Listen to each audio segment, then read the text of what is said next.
Hi, I'm Justin Moorman. And I'm Katie Thornton, and this is the Re-Education of Schools podcast, where we have open, honest conversations about how to better understand social-emotional learning, trauma-informed care, the whys behind student behavior, and how to help kids navigate it all as they go through school and life. All right, welcome to our next episode, Word on the Street. It's an interview with Josh Ward. Before we get started, this episode makes Katie and myself more nervous than anything.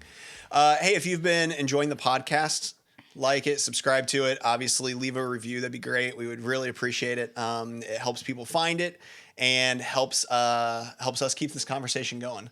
So as we jump in, Word on the Street interview with Josh Ward. We don't know what's coming. We got no questions ahead of time. And I guess we're just going to see what happens. Was I supposed to have questions? No, we're going rogue. And so I don't know. I didn't bring any. Oh. So. This episode came up, we were just brainstorming ideas for the podcast, and we always talk sometimes about clinical subject matters, and just to try to throw in some lighthearted fun ones in the mix. And Josh is always our favorite third host. Josh is like, I'm having to adjust my questions right now because they were hard-hitting clinical questions. Yep. So, favorite style of pizza. What are we just kidding. Yeah. So, anyways, this came up. Josh said, well, I've been wanting to interview you guys. I think it'd be kind of fun, just since I know you two and kind of work with you, to set up some questions to interview. So we have no idea what's coming. So, Josh. Yeah, it's always been my dream. I had sent in an audition tape to replace Leno. I didn't get a call back. No, yeah. So. Here we go. Passed over. Congratulations to Jimmy Fallon. All right, so let's talk. Obviously, we're all about looking at children and education and relationship with staff and teachers. What was your relationship to school growing up, education as a student?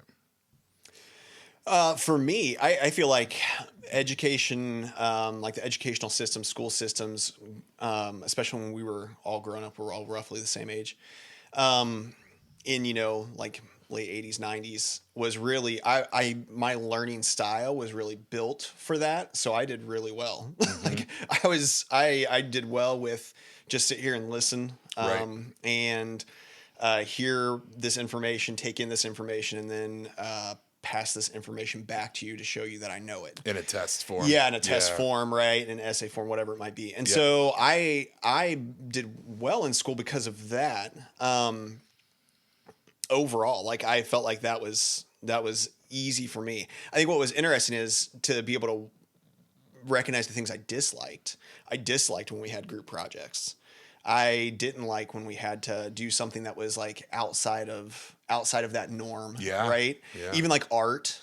Art was a class I didn't really like. I mean, I'm just not artistic, but also, so I didn't feel like I did it well. But I also just didn't know what to do. I think there was a poem you read at the end of one of the episodes here recently, I think our last episode, and it talked about the teacher shows, here's how you draw the flower. I would have been the kid, if you were just draw flowers, I'd have been like, well, somebody's gonna have to show me how. You're gonna have to show me, what do you want me to do? That's what I do. That's kind of how I went through school. Yeah, I think mine, we grew up in neighboring towns, not the same. Josh and Justin, fun fact, went to high school together. Didn't know it, but good friends. Great friends. Had a podcast back in the day. No, it took us a year to figure it out. They actually went to high school together. Right. So, but I think for me, for school, I always was a good student because I'm a type 3 Enneagram. So, achieving student, right? No surprise. Class vice president, right? Cheerleader, the whole, I was always spouting all this off, obviously, this is how I was. I'm a goal setter. Incredibly humble. Voted most humble. But I was teacher's pet, right? Yeah. I think this isn't, That's surprise. the profile of me as a student. I was the organizer. I did things. So, I think school, it was not easy for me. Learning math or reading, I think I've always kind of struggled. I'm not naturally gifted smart. I get really mad at my husband because he'll just know things without very little reading or effort. That was never me. I had to put a ton of effort into school to be successful. The right teachers made a big difference for me, whether I get good grades or not. It was never because of lack of effort. I just naturally, which is funny because I do a lot of learning now. Yeah. So I haven't shied away for school, but I do that on purpose because I didn't do well. So it's the type 3 of me that says, oh yeah, well, I'm going to do even better and I'll get all these degrees to show people that I could do it. You know what I mean? Which is terrible. But anyways. Right. not necessarily the best motivator, but Yeah. it works, right? So how do you think that really affected your perception of education today, or how that shaped your philosophy on school? I'm going first, Ian. Yeah, go. Let's do that. I think I had to learn a lot about the fact that that's not how everybody learned. That the system wasn't set up for everybody to be successful. You thought that's just the I way it was. assumed everybody had the same Yeah. kind of experience. I mean, which I think as kids we often do. Everybody's experiencing things the way I'm experiencing them. You know, Yeah. We're pretty self-centered as kids, Yep. just naturally.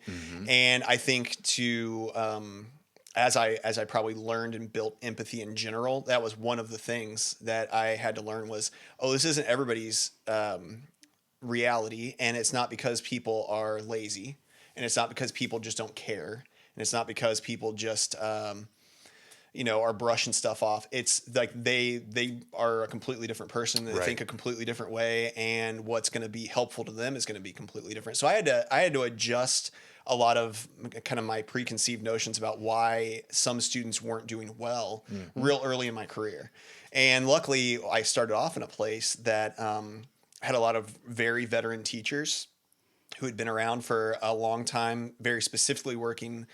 We've talked about it before in a separate facility with some students that have had really major academic and behavioral struggles in their schooling career. And I was able to learn a lot about what that means. I was also able to unlearn a lot about what I assumed the problems were that some students were facing and some families were facing. Yeah. So it had to happen kind of through experience and ultimately being humbled a little bit that I didn't know, that I thought I knew what the reasons were. Yep. And you slowly realize that you don't. And so then hopefully I've been able to be pretty open to learning the different sides of that.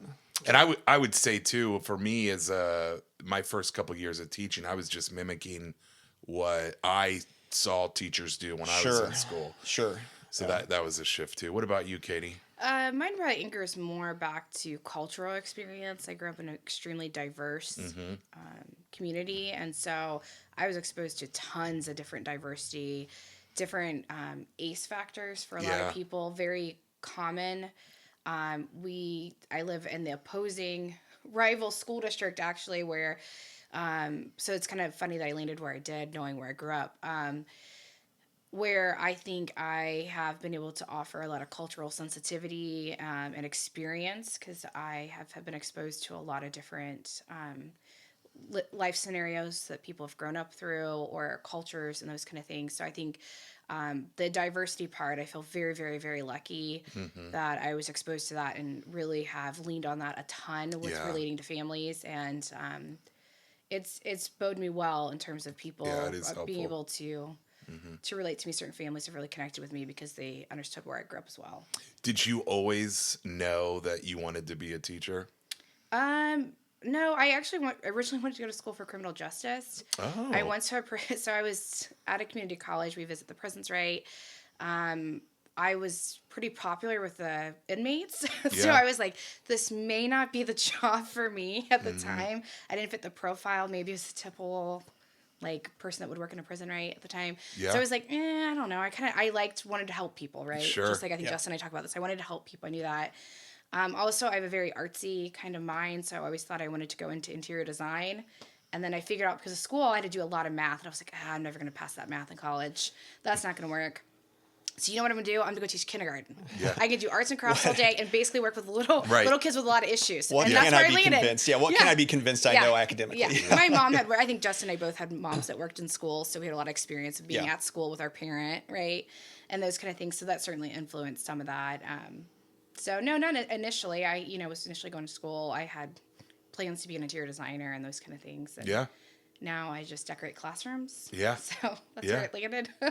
Me too. Good, I decorate. That's what I do. Yeah, that's how I describe it. I decorate classrooms. Oh gosh, what I could do to take over Justin's room. But anyways, my gosh. Very institutional looking. Speaking of prisons, yes. it looks kind of like the inside of a prison. So, it's just very bland. And I can relate to that. So too. So then, Justin, how did you start this journey with the trauma-informed care and really advocating for this process? So for me, I feel like I learned a lot on the fly, like I said, from people that had been doing good work for a long time with tough students, and so I kind of half studied, I guess, what worked. It was kind of like what you were saying, right? You study what worked from other people. You take note of what has not seemed to be effective from other people. And I started implementing the stuff that I thought did work, and started trying to make sure I avoided the stuff that didn't work. So when I started off, I was kind of always the person that was working with the dysregulated student. So that was kind of my role when I started off as a paraprofessional at the separate facility. And so if a student was so dysregulated they couldn't be in class, then they'd call me, and then I would be with that student until we could regulate and get back in class. And so I started I always want to do what I do well. And so I started trying to be really good at getting a kid right. And now I didn't have any of this language in my mind at the time, but I tried to get a kid back into a good spot, figure out why they'd gotten into a bad spot, and then basically work some kind of conversation between the teacher and the kid to come up with some kind of plan on how they could be back in class and keep going. And so I really just had an immense amount of practice. I sat down and figured it up one time. It's not a stretch to say, in the thousands, over 10,000 hours, to be an expert or something. I have easily spent 10,000 hours very specifically with students that were dysregulated, and then working back the other direction. And so not by design. It was my job, but not on purpose did I do that. There was a book that I had read in high school that was To Kill a Mockingbird. No. Everybody start naming books that were from high school. Yeah. It wasn't. I just happened to read it in high school. It was Mindhunter. It was the FBI guy. I don't know his name, but the guy that first started doing profiling, like FBI profiling, and trying to figure out what are the reasons behind. And so one of the things that I took from that was basically this idea of being curious, not just seeing the student's having a hard time, let's get them back into a good spot and go. But I really started asking those students, because I had a lot of time with them, and a lot of teachers, understandably so, if the kid was in a rough spot or super dysregulated, they didn't want him back, 6 minutes from now. They want him back, they'll give us 30 minutes or something. So we would get a student regulated, and then I'd be sitting in there with this student and everybody's cool. And I'd ask a lot of questions about what are you, what really happened? Why did that bother you so much that happened? Why did that? And I started trying to learn, I talk about this a lot, but learn people, right? I started trying to understand people really well. So you fast forward, I've done that. Oh, hit all the mics. Sorry. Fast forward, I had done all that stuff, and our organization had started talking about trauma-informed care. Started doing work with Bruce Perry and all of his organization, and just trauma in general was starting to be talked about more. And it's funny because I'm sure I come across a certain way. You guys probably are able to speak to that more than. Are you talking about that right now? More than I can. But my next question. So you come across a certain way. Anyway, they were trying to get people to see who wanted to go and get trained more formally. And I was the last. I kind of laughed, but I was the last person they asked. And they came through and said, "Hey, you're the last person we're asking," which I was like, "Well, maybe don't say that part." But they're like, no one else wanted to. Yeah, pretty sure we already know you don't want to go get trained in this. But figured you're asking. I was like, I'd actually love to be trained in that. And my whole thing was there's a lot of stuff that I do that I know works. But I don't know why it works. I just have learned to do it over time from practice, from trial and error, from watching somebody else. I need to know why it works so I can make even better adjustments. And so that's where kind of the training part of it started. And then Katie just makes me do a bunch of training for other people. So that's why I do that. Lucky you. Way to exploit his talents. That's a good leader. Right. So Katie, I know your story's a little different. Mine's different. I worked at Title I school. I was introduced to some of Ross Green's work there, just from our school culture was amazing at the school I was at previously. So shout out to all those people. Huge influence on my career. But I had my daughter, and she was really dysregulated from birth. which, we could talk through the whole, like my pregnancy, we had an emergency C-section, right? Like all those things that I'm thinking now impacted. Do we have the video of that? Is the Yeah, video, would we you have the like video to of that to go on? clip reel, yeah. But right, so you think about that. So she had a lot of regulation issues and going through that, and we finally went through Cincinnati Children's and had a diagnosis that some parents come through with DMDD, which is dysregulated mood disorder, and then ODD, which is common, right? And then ADHD, all provisional, right, because of her age. Did the raw screen approach, threw those the things out because it's not what the diagnosis is, it's the kid. And Right. it was provisional at the time. So have a wonderful doctor and really listened to us. And that's where I started really reading and researching with my husband about traditional discipline approaches were not working. Why is that? Yep. I was way more invested in the trauma-informed approach, seeing the impacts and how it's worked with my family. Yeah. And getting people on board. So yeah, mine really came through a parenting lens, not a educator lens, but it has supported me 10 times. And you were over like, with that. hey, this is stuff I can use in the classroom. Yeah, too. and I have Allie Masters, who's been on the podcast, Yeah, is a very Allie. good friend of mine. Allie and I have had logged many nerdy hours over a beer, talking through a lot of this stuff. So that's helped a lot, and she's really influenced a lot of the research when you and stuff were we're doing. my coordinator, I think Yeah. you were really in deep at that point. So Yeah, it was the COVID dark helpful to- hole. Like, what do you do all day? We research. That's what we might as did well with do COVID. research, yeah. Do research, and that's what this happened. Yeah. Great. So thinking about how you all started the journey, what do you think? Administrators going to a district. What do you think the best way to get that rolled out? That same type of philosophy and approach is to get it district wide. I can probably. You want to share Yeah, like no, you our go, story? Well, of you go for it. Yeah. Okay. You're an administrator. I'm just some guy. You're So. some guy. Well, let me just start first. You got to find you some guy. Yeah. Because it is impossible to Can't do do it it alone. on your own. I'm very lucky. Josh and Justin have walked alongside me with lots of other colleagues that came on board and really believe in equitable education for kids. So that helps. First of all, that's key. You've got to find a support system because you're not going to be the favorite person when this happens. But it's so important. I always say we've leaned on. I always say 3 things. You got to lean on data. You have to lean on research. You got to lean on the law. Yep. Ultimately, those 3 things have to be influencing on your decision making and getting people bought in. So we spent some time. I leaned on Justin. He's done PD. Obviously, we pretty much only present together now. So Yep. we do all our presentations together. So which is good.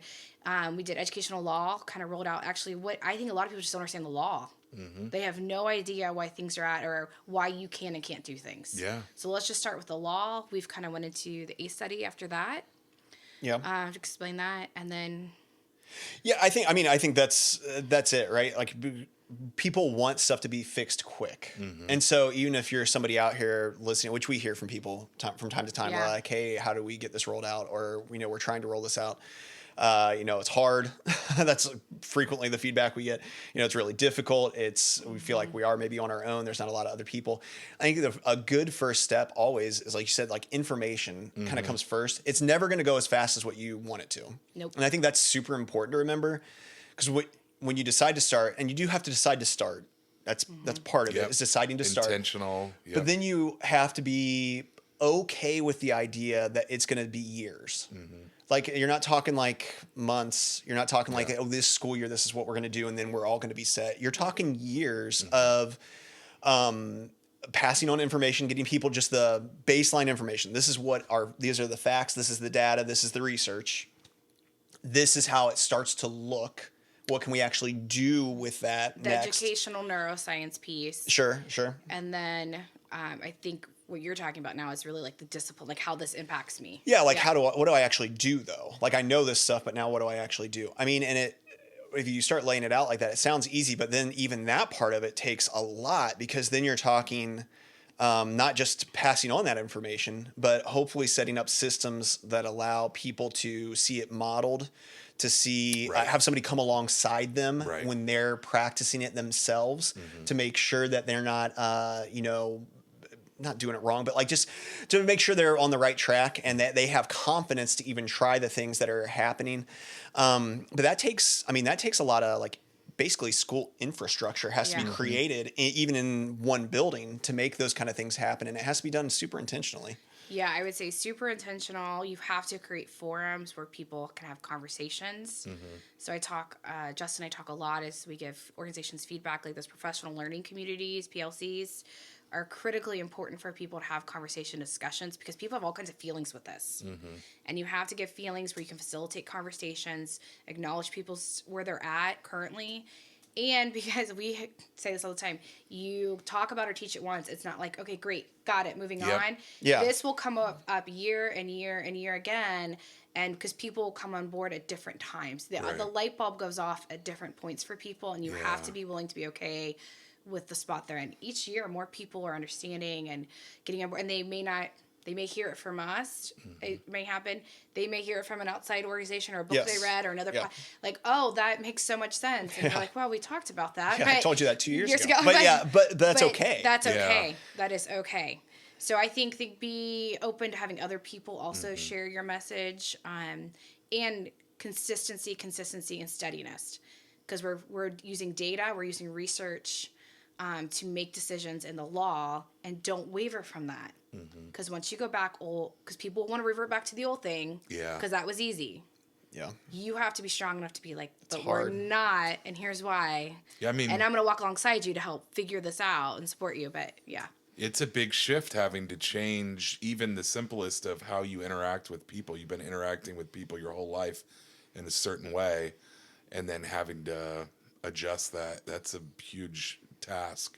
Yeah. I think seeing it is believing it when you see it work and see the effect, that's helpful. But yeah, it's an uphill challenge, and it takes time. And it's never done. Never done. It's not like we're going to wrap that up. We talked about behavior. It's never done, as we're always learning and researching and finding out new things, and so we know more.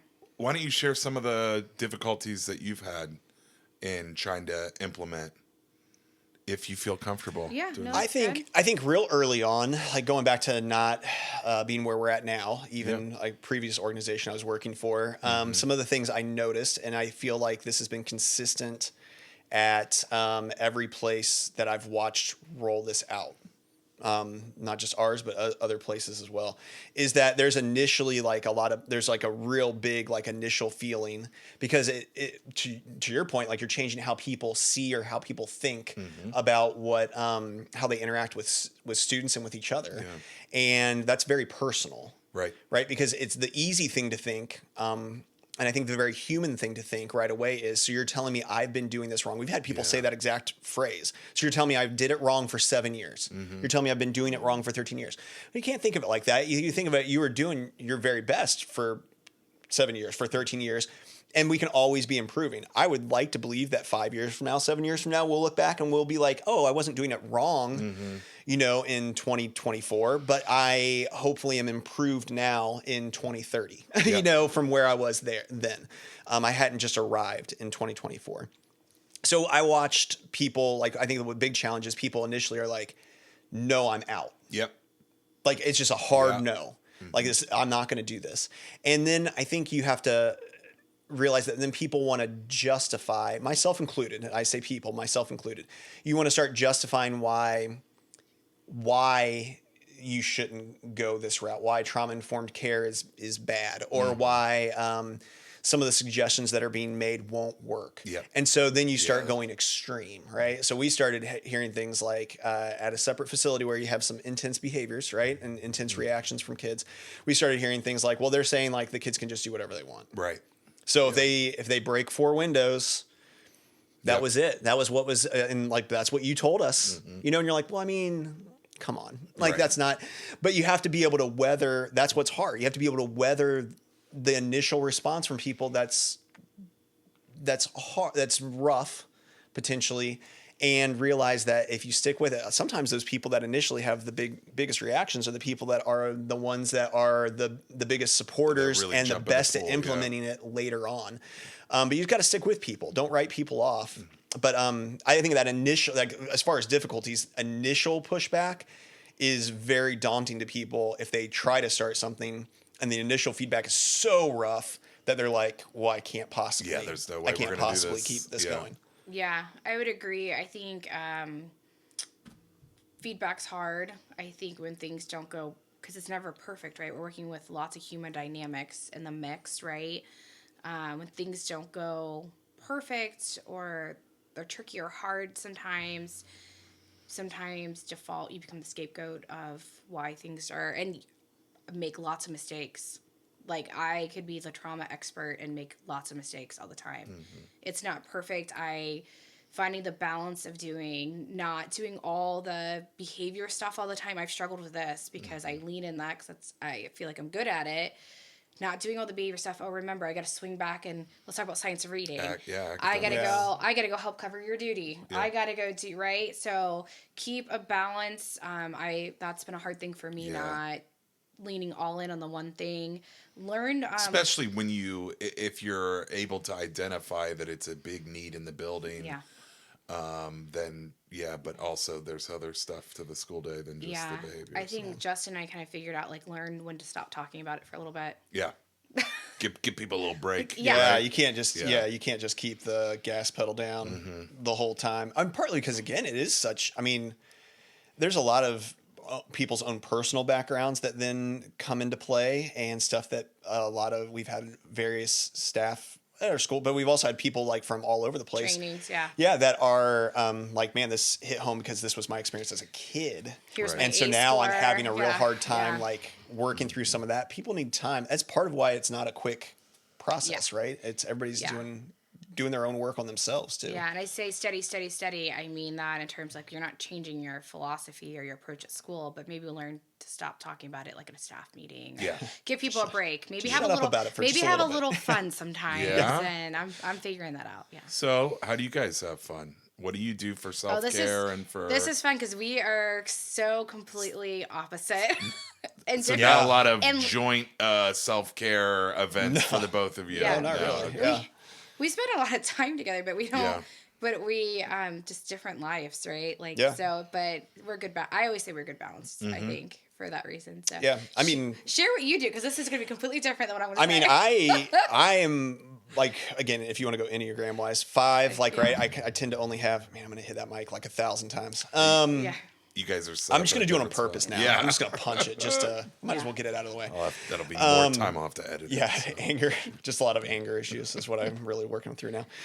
No, I think for me, I tend to lean towards time on my own, right? Like, things that I can do that's kind of by myself. I'm always kind of clocking internally, like, how much any kind of interaction, and not just interaction with people, just how much anything that I have to do is going to cost me, like, resource wise. And I've learned, obviously, I've been around for 40 plus years now. I've kind of learned what that looks like for me, but I've also tried to do a lot of work on understanding myself better in that way. All that to say, like, for me, if I need to relax and have fun, it's kind of be something on my own. I can throw my kids in there as well, like my family. Like, I like to Hang out. just be with them, be at home. I'm a big at home kind of person. But just last weekend, I was talking about, like, going and like, with a group of people, we were cutting a bunch of honeysuckle at this lady's house. And I got home and I even told Melissa, my wife, I was like, man, I forget how much, like, I just really enjoy doing that kind of stuff. Yeah. Like, I actually just really like going and doing, like, physical Not labor, thinking a lot. kind of, Yeah. like cutting the grass, Yep. trimming up bushes, Chopping wood. chopping wood, Katie's favorite, splitting wood. We try to heat our house with, like, a wood Yeah. stove, so I'm splitting a lot of wood. Things like that, I really enjoyed doing that. But we did an episode at some point back in the day talking about what real rest is, right? And how your real rest really shouldn't revolve around the exact same thing you do as actual work. Yeah. And so even doing something that might seem like work to some, like, right, doing physical outdoor kind of labor, whatever, could seem like work and is work for some people, but it's so different than what my job is that it can be really restful for me. Yeah. Mine's the complete opposite. Meanwhile, in Meanwhile, Katie world. Katie, this is where Josh and I get along great. Yeah. I live for like a happy hour. Yeah. I love going out with my friends, trying new restaurants, Yeah. being around. Now, I find people like Justin, this is funny because we'll go out and do PD stuff. I find it exhausting to talk to people I don't know. Yeah. And Justin is so good at it. I lean on him big time when we're out and for public presentations or whatever, because that's energy draining for me.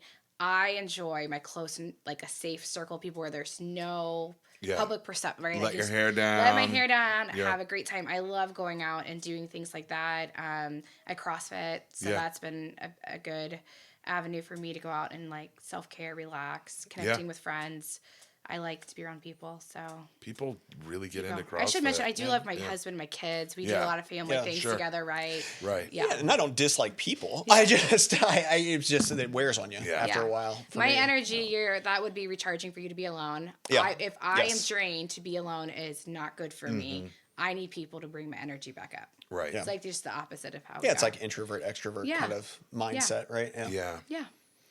So, speaking of relationships with students, how do you, it's different as a building principal than it is having a caseload of students or being in a classroom with, a number of students. Sure. But how do you build relationships with kids? I think logging time is always like a big thing for me. And again, nature of what I do in special education, I have kids that are more in and out. It's less of like a typical classroom setting. Yes. But I try to not just log any time, but I really try to log the time when the students are kind of at their worst. That's like a very intentional thing. Like I even have probably, again, maybe to a fault, I've tried to be intentional about this, but like I might sometimes even like not let maybe the paraprofessionals have as much of the time, partly because if it's a dicey situation, I like to be involved in that to be able to give guidance and try to take some of the stuff that's maybe toughest from a staff standpoint. But I also do that intentionally because I know it's important that when I can sit there with a kid through their toughest moment, there's a kid just past week, I was able to say to him, like, hey, you know that we work out stuff that we always come out on the other side okay. Because you've experienced that with me we've a bunch of times. Like that we've had hard times, we've disagreed even. You've maybe even been mad at me. And yet we've come out on the other side and we've been okay. And you know that. And so we're going to come out on the other side okay on this too. And just trust me, I'm going to be right there with you in this tough moment that we're going to do this thing that you don't want to do. But I'll be right there with you and it'll be okay. But I can only do that because I've actually logged the time in those tough moments with those kids. If you're always only with the kid or with any student, right? If you're always only with them when things are going well, and then then it comes across that you're annoyed when they aren't doing whatever well looks like. Yep. They're going to pick up on that and they're going to think, oh, Mr. or Mrs. whoever only wants to be around me, even if it's subconsciously. They're going to understand that you only want to be around them if they're doing what you say. And so you have to be able to like sit there with students through tough times. But that's the biggest one for me because like I experience that a lot, but then also I just know the impact of that. It buys me, again, we talk relational currency, right? It builds so much of that for me moving forward too. But it also just makes it more enjoyable. I can have a much more real relationship with any of my students because I've been with them through tough times. Right. I've had to apologize to them many times and been like, listen, I clearly was fired up too. Yeah. Sorry that I said this thing. And I also told you that this was going to be the thing that was going to come of this. I hear that was unreasonable and I'm going to back this up and recognize that I was in a bad spot. Like doing those things and being a real person to kids makes a huge difference. Sure. Absolutely. Yeah, I would just lean basically into what Justin said, and unconditional love, thinking every kid is great, finding their cool things about them, and building those authentic relationships through getting to being and learning with them, as we were talking about relationship postures. Find out be curious about them, and celebrate all those unique qualities, make the sense of belonging, acceptance. You're welcome here, unconditionally. I think that buys you a lot of respect from them. Yeah. Great answers. Love it. I always Did thought we pass? yes. I feel like we're interviewing Yep. right Yeah. now. Like you're going to give me a job. What you Well, we'll see. Okay.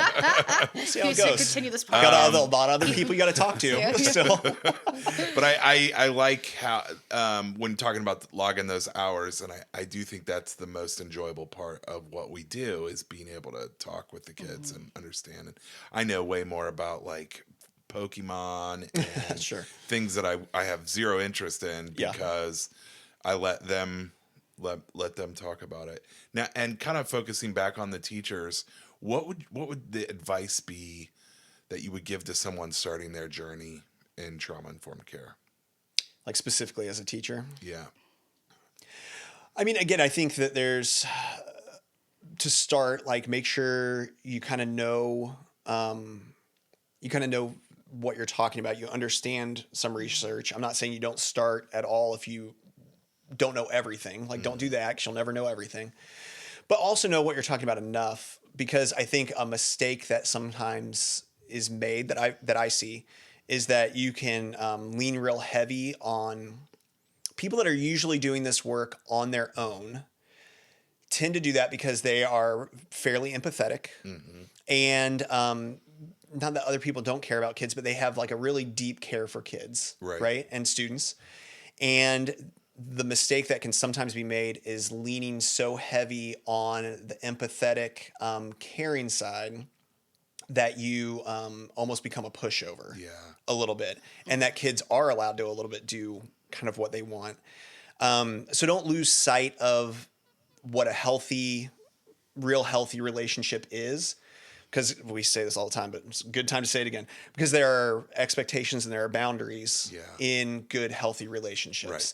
and so don't miss that side of it, and don't just always let kids. I don't want to say let kids off the hook. Like if there's a consequence for an action, like make sure you're consistent and make sure you follow through on things that need to be followed through on, and that expectations are there and that boundaries are there. Right. As you're learning, don't forget that part, because what happens if we forget that part and we say we're doing this work, it actually turns people off that aren't bought in yet. Yeah. Because then they start saying, "See, I told you." Yeah. Kids are just allowed to They do just whatever they do want. whatever they want. Yeah. Yeah. So be careful about that. I think 100% agreement with Justin.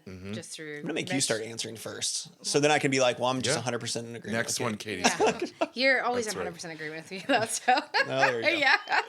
Yeah. I just think that from all my years of mentoring student teachers, coaching, whatever, beginning teachers don't put boundaries up. That is really difficult because they're just not really sure, don't have the toolbox to know how to tail the line.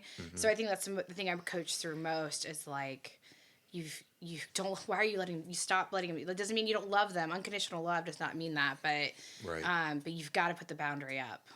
I still work on it now as a veteran educator. Sometimes some kids, tear up my heartstrings. I'm like, I shouldn't have let them do that. Yeah. You know what I mean? You make mistakes, right? That's never perfect, but it's really hard for young teachers, and that's why classroom management's tricky, all those kind of things. And we're not buying kids with candy or like fun things, right? Yeah, Don't be the sure. fun teacher. Fun Yeah. does not mean fun's okay, but that's not how we use classroom management. Yeah, they actually right? don't. Yeah, students of any age, right? They just don't need another buddy, right? They need somebody that can be like a caring, loving adult and show them appropriately the ways to go. Yeah. Kids through trauma need like that good parenting more than anything because they haven't received it yet. Some of them. And talking about motivation too, getting kids motivated, having that relationship, they want to work for you and make you.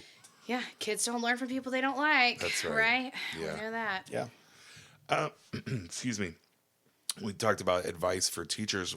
What about, I have a 5-year-old that's going to be starting kindergarten next fall. What's some advice you would give to parents that are just starting their education, having kids that are beginning their educational journey? Do you want to tell them our hourly rate before you answer that question? I feel like this Are is you asking for a consultation, personal Yes. consultation? Because I can Tell me. I can send you an invoice or a quote.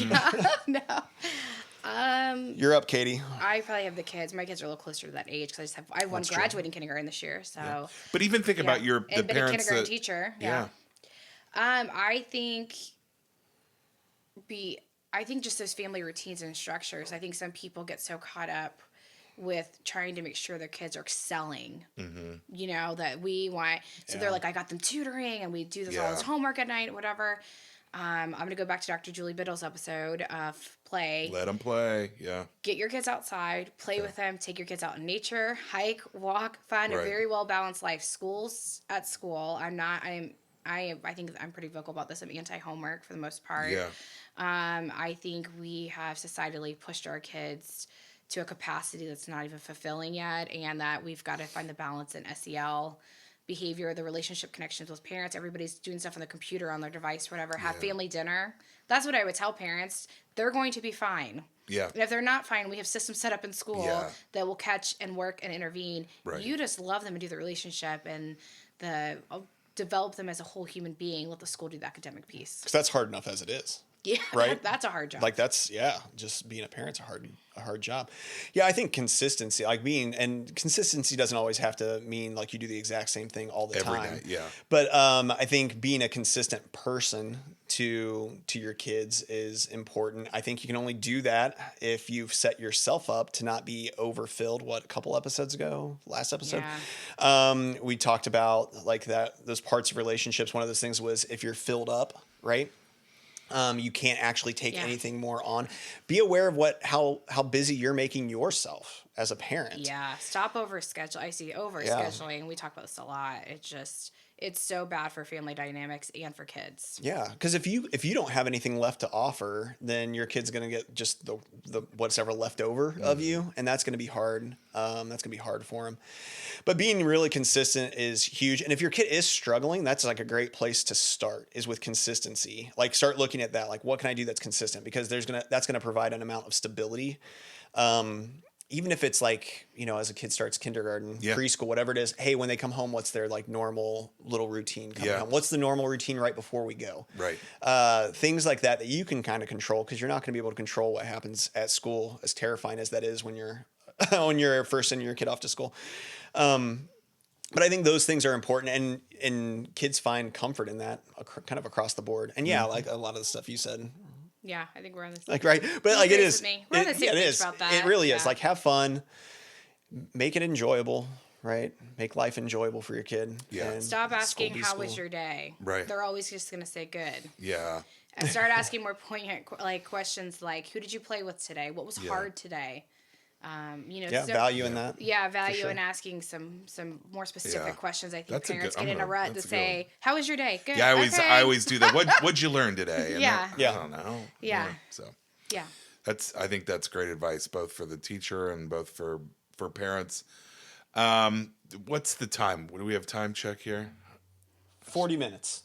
Are you kidding? Yeah. All right, let's do lightning round. Okay, right? lightning round. Some of these. That's hard for him. So the first thing. No, I'm lengthy. First thing, lightning round. I don't know if that's been trademarked, but let's do it. If not, then I'll edit and post with something original. Yeah.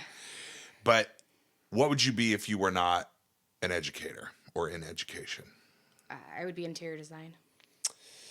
I don't know. I would be in some kind of profession where I help people. Yeah. Okay. Love it. Desert Island. You get to bring one music album and one TV show or movie that you get to watch. Mine probably would be DMX. It's my hype music. Yeah. And then movie. I'm not a big movie person. That would show. I mean, you don't have to. I love the Wire. Was probably one of my Parenthood was a great show. I didn't know it was New a show. Girl. I think all three of us are New Girl fans. Yeah. So any of those. Yeah. Something light, something just stuck on a desert island. Right. Yeah. It's probably would be, you'd want something to cheer you up. I should be bringing something to build a boat. Like he would bring I'm going to answer. You probably would be along or lost or something like that. Yeah. To study. So that I can try to figure out how to be like, this is the mistake I'm making. Yeah, I would say, probably something like funny, right? Yeah. I'm a big fan of like, again, New Girl, like The Office, like stuff like that. It would be something like that. Man, the music one's a hard one for me. I listen to a lot of like random stuff. Here recently, I'm listening to a little bit. Yeah, Creed. I did sing Creed earlier, but that was just because like there was kind of an inside joke. I love. He made a comment that made me think of the lyric. Yeah. I'm listening right now to a little bit more of Ben Rector, some of his stuff. Oh, I don't know Ben Rector, but good. I really like that girl. I forget for real. That sounds super offensive. She is a real artist. She obviously puts out content, but whoever Irish girl is that I referenced a month ago. Oh, no, I don't remember that. I don't think she's like a real person, but she puts stuff out on. Okay. Yeah. Anyway, like, yeah, just random. I always like lyrics that have meaning. Yeah. Yeah. All right, dream vacation. All expenses paid, so you don't have to worry. It's not a financial. I would probably go out west and do the national parks. To be National honest. parks? Yeah. Okay. Be cool. I'd like to go to Alaska. Yeah. I think Alaska would be cool. Wow, dream vacations. Yeah. Out west. We're going hiking. So if anybody wants to do public speaking out Yeah. west, Justin Yeah, and I they are can. in. A twofer. Yeah, all you people listening in Alaska, Let's go. if Yeah. you could Call us. Yeah. Now, would you go in the summer, I assume, or would you want to go in the winter? Yeah, I feel like summer probably makes sense. Yeah, you can see more. Yeah. What are some hobbies that you have? Podcasting. Podcasting, that's true. Podcasting, reading, researching. I CrossFit. Yeah. I mean, that's pretty much my life in a summary. I don't know if it's really a hobby. I think I consistently try to go on a walk. Like my wife and I try to go on a walk with each other every day. Yeah. I think that's always something good. And then as weird as it sounds, like, yeah, I do think like the outside kind of physical yard work kind of stuff is probably, I'd probably consider that a hobby. Yeah. I would say, people don't know Justin's a very good writer. So. I do like to write. Yeah. Yeah, I usually make him write stuff. Fan fiction? Yeah. Yeah. No, I'm not creative enough for that. Yeah, he's a great writer. All right. I do journal. I journal. Yeah, you journal. Daily. Yeah. Like type it up. Maybe a hobby. That's My handwriting's that's. bad. I would bet love that's to therapeutic though. Look in Yeah. those. Right. Sometimes, yeah. Well, Nobody needs to see that. that's the end for the rapid fire round and Okay. end for questions. Okay. I like So- this one. This was a fun one. Yeah, this was fun. Yeah. I don't know. I guess we'll get feedback from all of you out there. Maybe you're like, that was dumb. Yeah. Like, Yeah, we shouldn't have why'd done you do that. that? Let's not do that again. Josh was an incredible host. I think Katie's out. Like, Yeah. let's replace. Yeah. No. I like being behind the camera a little better. Yeah. So. Yeah. It's always fun with the It three is of us. fun. Yeah. Three We'll of us figure always have a good ways. time. Yeah, absolutely.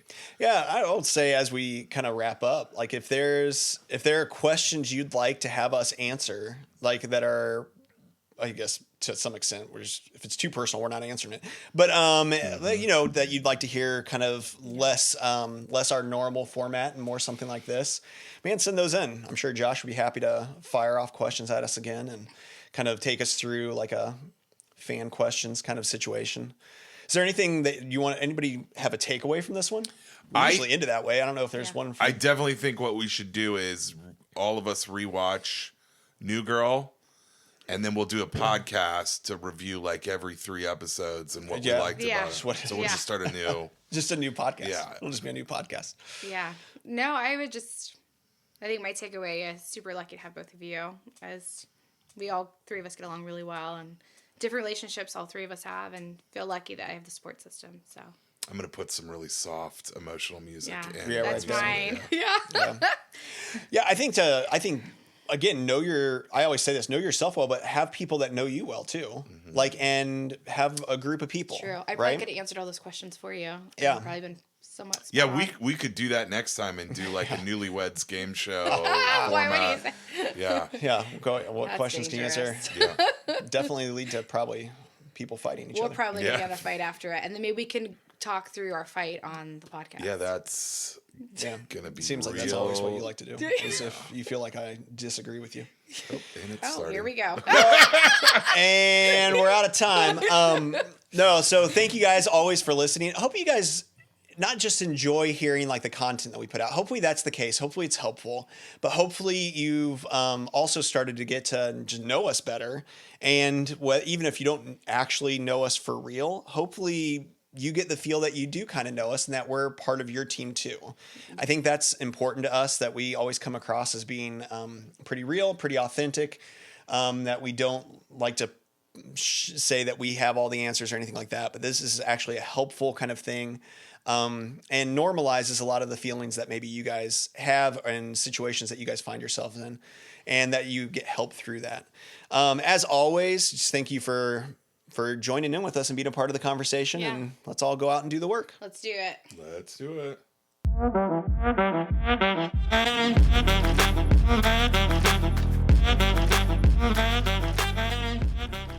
Hey everybody, let's keep the conversation going. Like and subscribe below and keep the comments rolling.